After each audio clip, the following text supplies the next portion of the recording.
Hay personas en tu vida que llevan años repitiendo los mismos patrones, la misma reacción ante el conflicto, la misma forma de sabotear lo que construyen, el mismo ciclo, una y otra vez, como si algo dentro de ellos no pudiera moverse. Y probablemente también lo notaste en vos mismo alguna vez. No es falta de intención, no es comodidad. Lo que ocurre tiene un nombre biológico preciso y entenderlo cambia completamente cómo ves el cambio y por qué para algunas personas es tan difícil.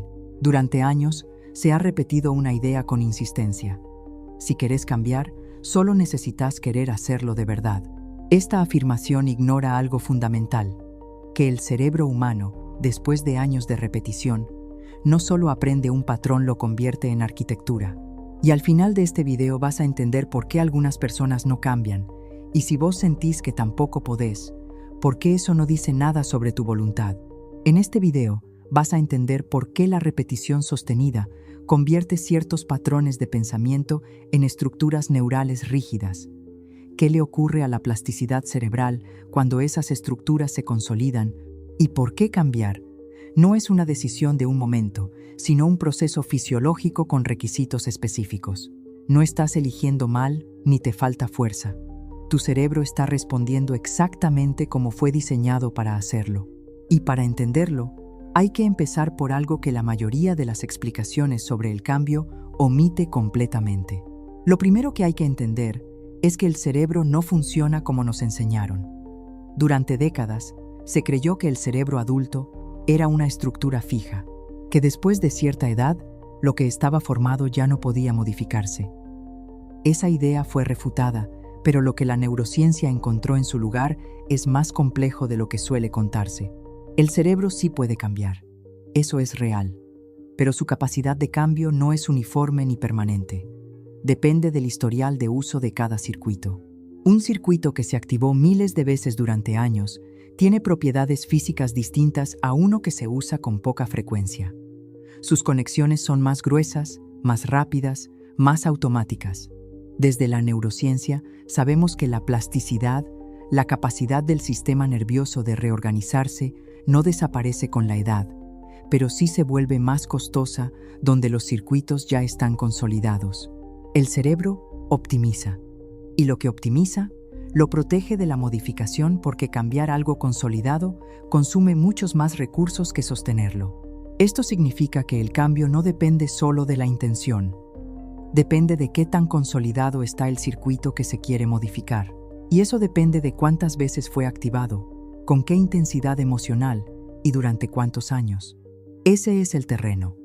Y lo que opera en ese terreno tiene dos mecanismos concretos que muy pocos conocen. El primer mecanismo se llama consolidación sináptica y es el proceso por el cual una conexión entre neuronas deja de ser funcional para volverse estructural.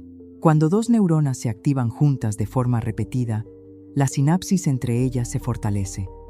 Eso ya se conoce. Lo que menos se explica es lo que ocurre después de la repetición prolongada. A partir de cierto umbral de uso acumulado, esa conexión sináptica no solo se fortalece, se mieliniza. La mielina es una vaina de proteína que recubre el axón, el cable por el que viaja la señal nerviosa. Cada capa de mielina aumenta la velocidad de conducción hasta un 100 veces. Un circuito mielinizado no solo es más rápido, es más difícil de ignorar. Se activa antes de que la conciencia pueda intervenir. Estudios de neuroimagen mostraron que las personas con patrones de pensamiento repetidos durante más de 5 años presentan mayor densidad de sustancia blanca, el tejido compuesto mayormente por axones mielinizados en las redes asociadas a esos patrones. La diferencia no es sutil, es estructural y visible en resonancia magnética. Esto produce algo que se siente muy específico. El pensamiento o la reacción llega antes de que haya tiempo para elegir. La persona no decide responder con ansiedad ante el conflicto, simplemente ya está ansiosa antes de saber qué está pasando. No es debilidad, es un circuito mielinizado funcionando exactamente como fue construido. Y cuando ese circuito falla, cuando el patrón genera consecuencias que la persona ya no puede ignorar, la sensación no es de apertura al cambio, es de parálisis, porque el circuito alternativo no existe todavía. La red que podría responder de otro modo no tiene la misma velocidad ni la misma densidad estructural. Alguien intenta no reaccionar con enojo en una discusión. Sabe que quiere responder diferente. En el momento exacto del conflicto, el circuito consolidado llega primero. El enojo aparece. Y después viene la culpa por no haber podido contenerlo. No estás roto. Tu cerebro está respondiendo exactamente como fue construido para hacerlo. Pero hay algo que opera por debajo de la consolidación sináptica y es lo que determina por qué algunos circuitos se consolidan más rápido que otros y por qué ciertos patrones son tan resistentes que parecen inmunes al cambio. Pero antes de llegar ahí, esto todavía no es lo más importante.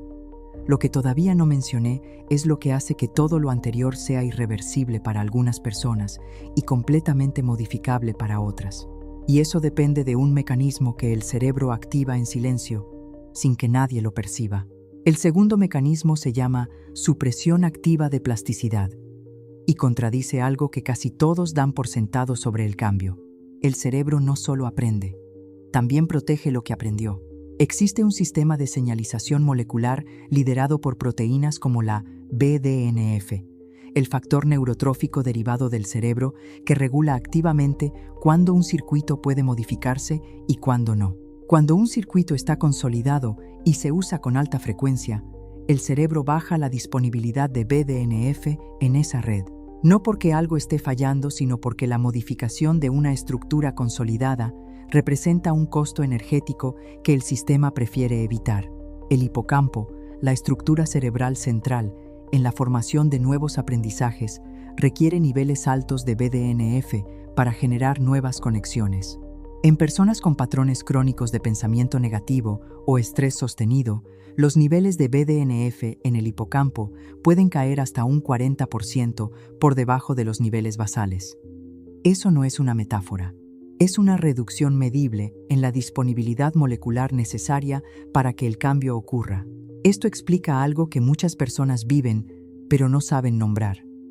No es que no quieran cambiar, es que el sistema nervioso tiene literalmente menos recursos disponibles para construir el circuito nuevo mientras está sosteniendo el consolidado con alta frecuencia. Y la corteza prefrontal, la región responsable de la planificación, el control de impulsos y la toma de decisiones, no está ajena a esto.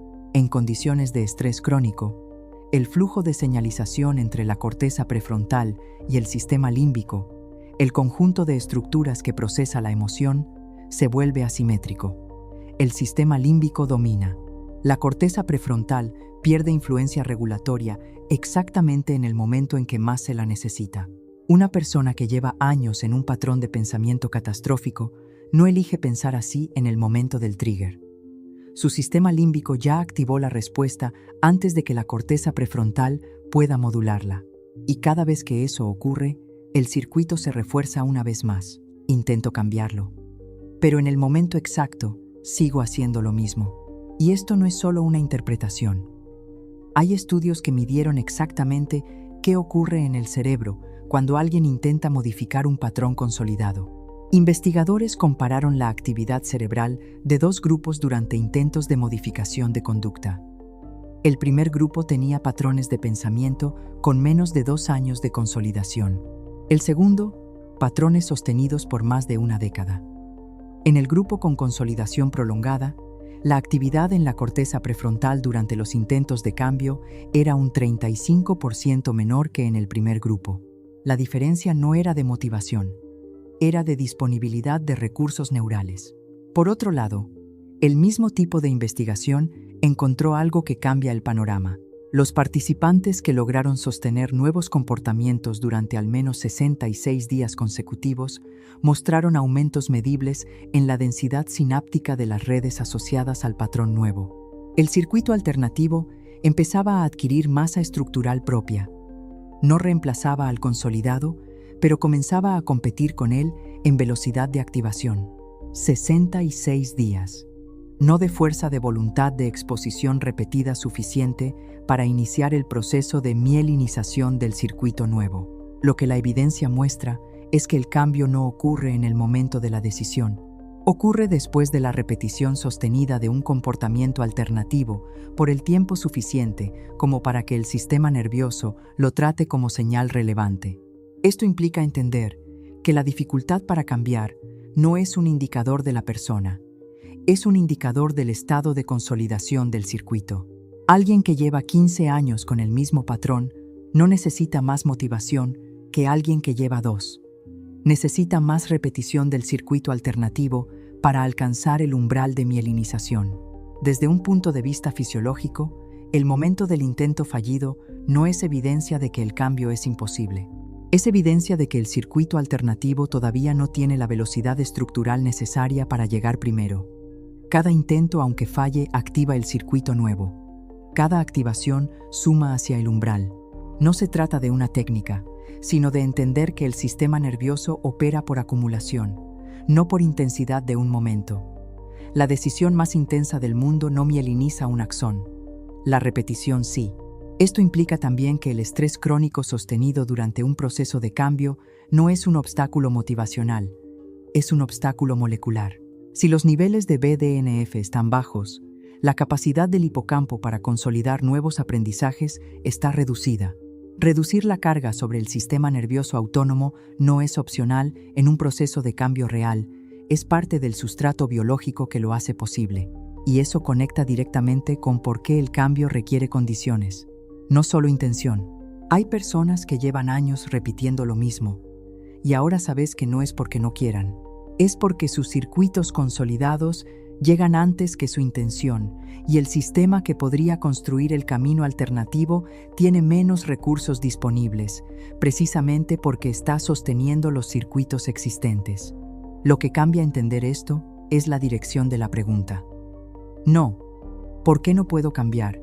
Sino, ¿qué condiciones necesita mi sistema nervioso para que el circuito nuevo pueda construirse? Esa pregunta tiene respuestas biológicas concretas. Y tiene respuestas distintas dependiendo de cuánto tiempo lleva el patrón consolidado. La persona que empezó a ver este video creyendo que algunas personas simplemente no pueden cambiar, ya sabe que eso no es exacto. Lo que ocurre es más específico. Hay circuitos que requieren más repetición y mejores condiciones fisiológicas para que el cambio sea estructuralmente posible. Y eso es completamente diferente. Si este contenido te resulta útil, podés suscribirte al canal para seguir profundizando en cómo la neurociencia explica lo que vivís.